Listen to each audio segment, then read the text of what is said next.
Olá, meus queridos, que a graça e a paz de nosso Deus, o nosso eterno Senhor Jesus Cristo, esteja contigo em seu coração e na sua vida. Eu gostaria de transmitir algo da parte de Deus ao seu coração, uma palavra que Deus pôs no meu coração e eu quero transmiti-la. Peço a você que preste atenção, ouça com muito carinho e vamos ler a carta de Lucas, né? Ele fez duas cartas. O Evangelho segundo Lucas, claro, que ele escreveu, e Atos dos Apóstolos, que seria a segunda. Ele relata no capítulo 17, o verso 16, o seguinte, preste atenção. Enquanto Paulo os esperava em Atenas, o seu espírito se revoltava em face da idolatria dominante na cidade. Por isso, falava na sinagoga com os judeus e os gentios piedosos, também na praça, todos os dias, com os que se encontravam ali. Alguns dos filósofos epicureus e estoicos discutiam com ele, havendo quem perguntasse: "Que quer dizer esse tagarela?" Outros diziam: "Parece pregador de deuses estranhos." Diziam isso porque Paulo pregava Jesus e a ressurreição. Ressurreição é do grego anástasis, que podia ser entendido como o nome de uma deusa grega. Então por isso que eles diziam, né? Ele está falando de deuses estranhos. Mas na verdade ele estava falando de Jesus e a sua ressurreição. Tá, versículo 19. Então, tomando-o consigo, levaram ao Areópago, dizendo: "Podemos saber que nova doutrina é essa que você ensina? Pois você nos traz aos ouvidos coisas estranhas e queremos saber o que vem a ser isso." Aconteceu que todos de Atenas e os estrangeiros residentes não se ocupavam com outra coisa senão de dizer ou ouvir as últimas novidades. Nada parecido com hoje, né? Então Paulo, levantando-se no meio do Areópago, disse: "Senhores atenienses, percebo que em tudo vocês são bastante religiosos. Porque, andando pela cidade e observando os objetos de culto que vocês têm, encontrei também um altar no qual aparece a seguinte inscrição, abre aspas, ao Deus desconhecido, fecha aspas. Por isso, pois esse que vocês adoram sem conhecer é precisamente aquele que eu lhes anuncio. O Deus, versículo 24, preste muita atenção agora. O Deus que fez o mundo e tudo o que nele existe, sendo ele Senhor do céu e da terra, não habita em santuários feitos por mãos humanas, nem é servido por mãos humanas, como se precisasse de alguma coisa, pois ele mesmo é quem a todos dá vida e respiração e tudo mais. Então veja que Paulo estava em Atenas aguardando a chegada de seus companheiros, né, de viagem, que era Timóteo e deixa eu tirar sua dúvida. Lá, vamos lá, Atos 17, Paulo e Silas, né? Então era Silas e Timóteo que ali ele estava aguardando, né, para que chegasse e continuasse com ele a missão de pregarem o evangelho. E ele, Paulo, saiu ali por Atenas, né, e começou a ver lá os objetos de culto, né, os deuses do povo, né, os ídolos e tudo mais, aquela coisa toda. E a idolatria pesou no coração dele, ficou revoltado com aquilo, né? Conhecedor do único e verdadeiro Deus, então ele acabou se agitando com aquilo.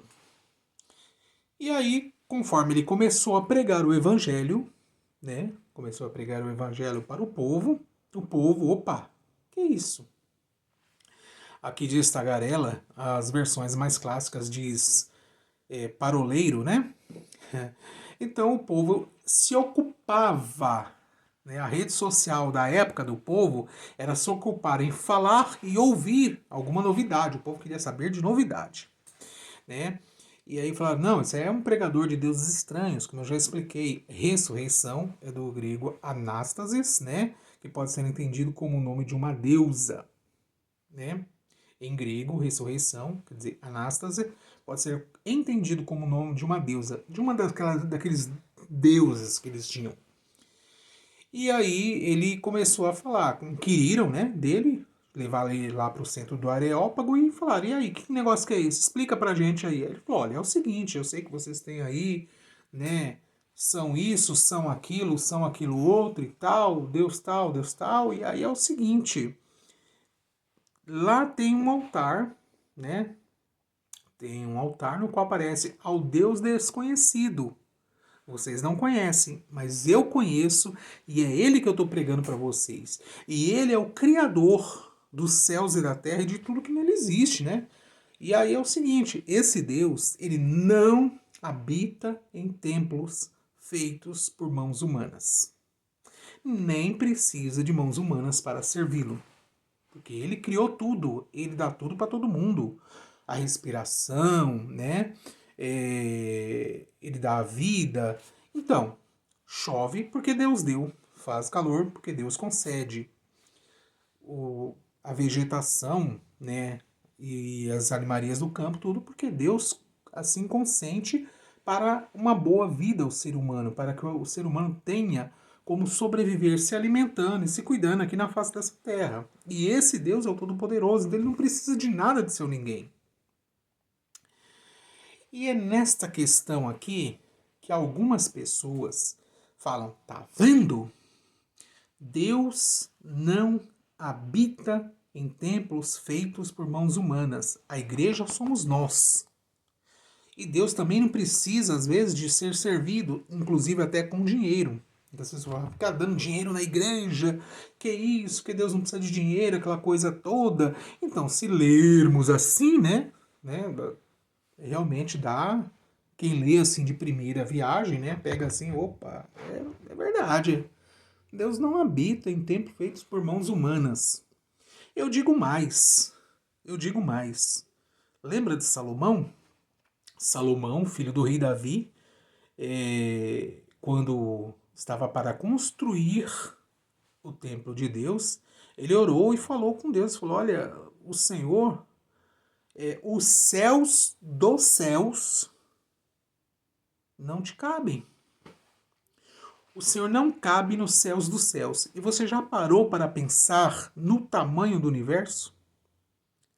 Dá um Google aí, né? Uma pesquisa científica e veja o tamanho do universo. Gigantesco que você não tem nem número para descrever e não comporta este Deus aqui. Não comporta. Pois é. Só que este Deus aqui, através de Jesus, através do seu Espírito Santo, habita dentro do ser humano que lhe abre o coração, que o recebe como único, suficiente, exclusivo e eterno Salvador e segue a sua palavra. E alguns, como eu disse, fala que temos que seguir essa palavra, mas não precisamos estar em igreja, formações humanas, coisas feitas pelo homem. Certo? Concordo em partes. Que Deus não habita realmente em templos feitos por mãos humanas e que Ele não precisa de nada, nós é quem precisamos de tudo, porém, Ele nos deu uma missão. Paulo pregando. Paulo viu a idolatria, começou a pregar em todo lugar que ele ia. Deixa eu ir aqui para ir mais rápido, veja bem. Para quem fala que não tem necessidade de igreja. Atos, no próprio livro de Atos dos Apóstolos, capítulo 15 e o verso 41, vai anotando aí. Passou então pela Síria e pela Cilícia, fortalecendo as igrejas, ou seja, locais, templos, porque nós somos a igreja, realmente, somos, como cristãos, somos templos do Espírito Santo, porém nós nos reunimos e não nos deixamos de reunir, como é o costume de alguns, conforme está escrito lá em Hebreus, né? Num templo físico, ou numa casa, quando alguém abre as portas, mas principalmente em igrejas que são abertas para ali se reunirem o povo de Deus. Atos dos Apóstolos 16, 5. Preste atenção. Assim, as igrejas eram fortalecidas na fé e cresciam em número a cada dia. Então, a pessoa que pegar a Bíblia, começa aqui pelo livro de Atos dos Apóstolos, que você vai ver que os apóstolos pregavam o evangelho e fortaleciam as igrejas. Enfim, o restante do Novo Testamento vai dizer isto. Vamos lá. Atos dos Apóstolos, capítulo... Tem vários textos, né? Capítulo 11, 26. Vai. E quando o encontrou, levou-o para Antioquia. Assim, durante um ano inteiro, Barnabé e Saulo se reuniram com a igreja, o povo de Deus se reunia, e ensinaram a muitos. Em Antioquia, os discípulos foram pela primeira vez chamados de cristãos. Atos 13, verso 1. Na igreja de Antioquia, não é na pessoa de Antioquia, mas é na igreja, havia profetas e mestres. Barnabé, Simão, chamado Níger, Lúcio de Cirene, Manaém, que fora criado com Herodes, o tetrarca, e Saulo. Aqui, Atos 14, 27, vamos lá. Chegando ali, reuniram a igreja, relataram tudo o que Deus tinha feito por meio deles e como abrira a porta da fé aos gentios. Enfim, são vários os textos que falam de igreja. Igreja. Aqui mesmo, né, eu estava lendo agora há pouco e vem falando de igreja. Sempre ele fala em igreja, igreja, igreja, fortalecer a igreja. Colocaram homens, né, como obreiros, presbíteros, né, para as igrejas, porque a missão do cristão era essa mesmo, pregar o evangelho a toda criatura, como diz a palavra, e foi se formando igrejas, né, foi se formando igrejas ali, templos mesmo, locais físicos em que as pessoas, os cristãos se reuniam para louvar a Deus, para adorá-lo, para testemunhar, né, da sua fé, das bênçãos recebidas do Senhor, para, que mais? Estarem juntos, e a igreja nessa época era muito unida mesmo, ela estava ali, o que tinha mais vendia, dividia com todos, e era assim, se reuniam em locais.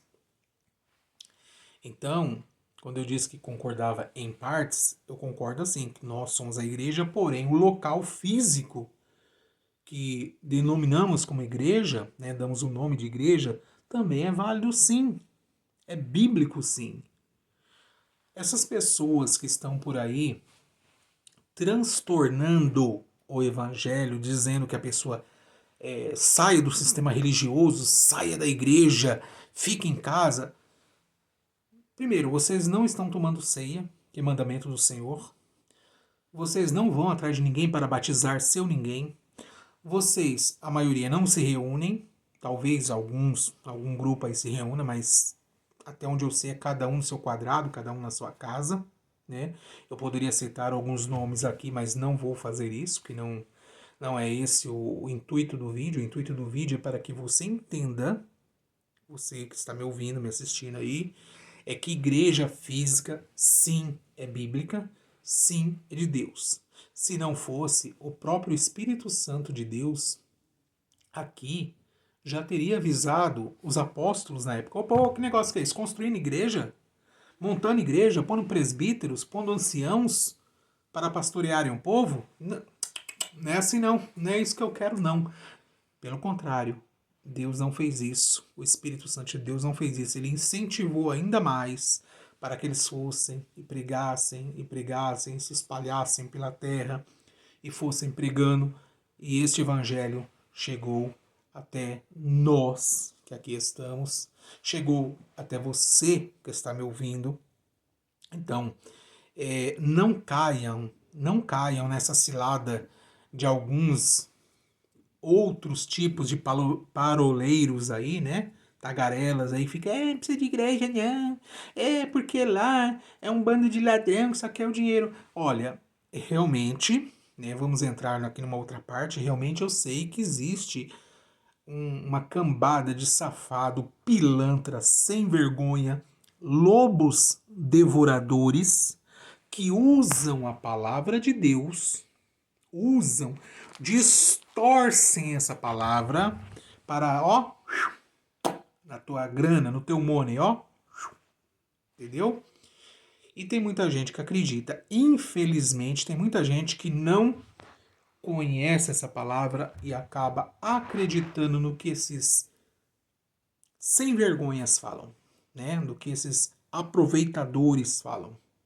Mas é fácil descobrir quem são eles. Os frutos, né, denunciam quem é a árvore. Você tem que procurar uma igreja que não fale só, né, nisso aqui, nisso aqui, nisso aqui. Não. Uma igreja que pregue essa palavra, e essa palavra vem dizer a nós, seres humanos, que somos pecadores, que necessitamos nos arrepender,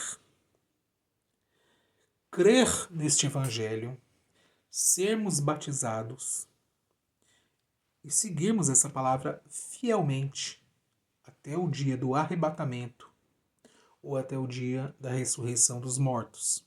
Se caso morrermos antes do arrebatamento, né? Temos que esperar a volta do Senhor Jesus quando ele vier arrebatar a igreja. Firmes e fiéis. E aí entra mais uma coisa, preste atenção. Esta palavra nos orienta a andarmos em santidade. Alguns podem falar assim, mas você é muito radical, né? Você é muito radical, as coisas têm que ser assim, eu não posso botar lá uma sunga e ficar lá no meio da praia, me torrando no sol. Olha, poder pode. Convém? A pergunta é essa, convém? A irmã, eu posso botar um biquíni lá no meio da praia, lá não sei o quê? Pode. Agora, convém? E mais uma coisinha. Quem recebe esta palavra aqui, entende que você já não é mais seu dono. Você tem um dono, você é escravo. O teu corpo já não é seu. Você entregou a sua vida para o Deus Todo-Poderoso, o nosso Senhor Jesus. Se é dele e ele requer santidade, ele requer que nós fujamos da aparência do mal, então tem certas coisas que não convém. Não nos cabe. Não nos é bom para a nossa vida espiritual. Jesus disse assim: quem quiser me seguir, negue-se a si mesmo, tome a cada dia a sua cruz e siga-me. Negar-se a si mesmo eu gosto daquilo, eu amo praticar aquilo, fazer aquilo outro, ou agir dessa maneira, ou pensar tal coisa, ou falar tal coisa. Esquece. Negar-se vou me negar. Eu gosto, mas não vou fazer. Eu admiro, mas eu não quero. Não quero. Por quê? Porque eu quero agradar o meu Deus, porque Ele é santo, pede para que eu seja santo, e assim eu poderei herdar a vida eterna caminhando pelas veredas da justiça, por amor do nome do Senhor, para no final ter a eternidade com Ele. Agora, aquele que acha que é dono de si, que faz o que quer, da forma que quer e. Ah, isso aqui é radical, radical demais. Não, o que? Isso aqui, larga pra lá. Não. Pode, vá em frente. Só que no final, né, esquece a vida eterna. Esquece o morar eternamente com Deus. Esquece isso. Esquece os novos céus, que está lá no Apocalipse, novos céus, nova terra, corpo glorificado. Esquece, porque não será para você.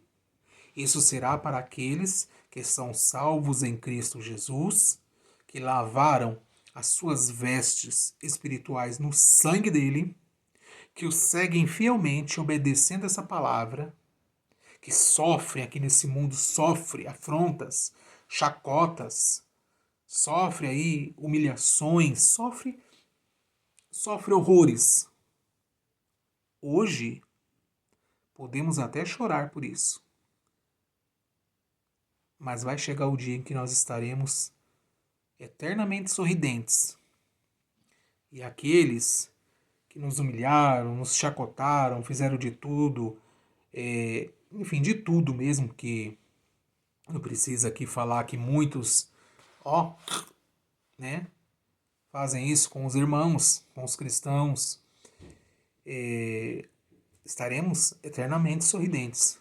E muitos desses, se não se arrependerem, infelizmente, não é eu que estou inventando não, tá? Tá escrito aqui. Essa palavra, ela é fiel, ela é verdadeira. Ela não foi criada pelo homem, não. Ela foi até escrita pelo ser humano. Deus deu essa missão. Eles escreveram. Outros foram lá e copiaram isso, ó, há muito e muito tempo, mas muito tempo atrás, antes que a igreja romana tivesse, né, no começo ali o guardado, já estava escrito, ó. Então não foi a igreja romana quem inventou esta palavra, não. Esta palavra já estava escrita. Long time ago, há muito tempo atrás, porque Deus inspirou homens através do seu Santo Espírito para que a escrevessem e preservou essa palavra das mais diversas maneiras, para que hoje nós estivéssemos aqui com acesso a ela, palavra que liberta os viciados, palavra que liberta pessoas que vivem de maneira aí fazendo uso do seu corpo, né? Que não agrada a Deus, formas que não agradam a Deus, vivendo aí de práticas, vivendo aí da idolatria, vivendo de várias formas que querem viver e que não agrada a Deus. Quando a pessoa se depara com essa palavra e crê nessa palavra e aceita essa palavra, essas pessoas são libertas. Essas pessoas, elas são transformadas e saem, elas são libertas de cadeias espirituais. Essas pessoas passam, elas entendem que elas agora não são mais delas, mas morreram com Cristo, foram crucificadas com Cristo, foram sepultadas com Cristo pelo batismo. E elas seguem. Pode até, ainda, como eu disse, serem humilhadas, maltratadas, zombadas aqui. Mas essas pessoas são lavadas, são redimidas, né? São compradas para Deus e aguardam o dia em que veremos, todos nós que recebemos Jesus como Salvador, o dia em que veremos Ele face a face como Ele é, o dia que essa palavra diz que nosso corpo será transformado em, ó, assim, ó, abrir e piscar de olhos. A ciência diz que são 7 milésimos de um segundo. É o dia do arrebatamento, vai ser isso. Vai ser muito rápido. Os mortos ressuscitarão. Nós que estivermos vivos seremos transformados, diz a palavra de Deus, e teremos um corpo glorificado pela glória de Deus, pelo Espírito Santo. Estaremos para sempre com o Senhor Jesus. E quem ficar nessa terra, infelizmente, por mais um período de tempo, vai sofrer as consequências ruins do que a palavra de Deus chama de o dia da ira do Senhor. Porque está para vir sobre essa terra, sobre esse mundo, coisas tão terríveis, mas tão terríveis, muito terríveis, que vocês não fazem ideia, a não ser que vocês peguem essa palavra, abram no último livro, que é o livro do Apocalipse, e comecem a ler. E vocês vão ver que as pessoas, por exemplo, Apocalipse 9, versículo, deixa eu ver se não me falha aqui, isso, 9, Apocalipse 9, versículo 6. Naqueles dias as pessoas buscarão a morte e não a encontrarão. Também terão desejo de morrer, mas a morte fugirá deles. Então, ai de quem ficar aqui depois do arrebatamento. Ai daquele que não receber o Senhor Jesus como Salvador. Ou daquele que um dia recebeu e largou para lá. Não quis mais saber, não quis seguir, não quis ir adiante. Ou, pior, daqueles que nunca receberam e sempre denegriram, sempre perseguiram, sempre falaram mal, sempre distorceram, sempre fizeram de tudo. E ainda tem aqueles que diz que receberam, estão aí caminhando, né? Levando o nome de cristão, mas são cristãos fajutos. Ai destes. Ai destes, porque a coisa não vai ser boa. A ponto dos seres humanos, né, pedirem que os montes, os rochedos caiam sobre eles e os esconda da face do Deus Todo-Poderoso. Chuva de pedra de 45 quilos sobre os seres humanos.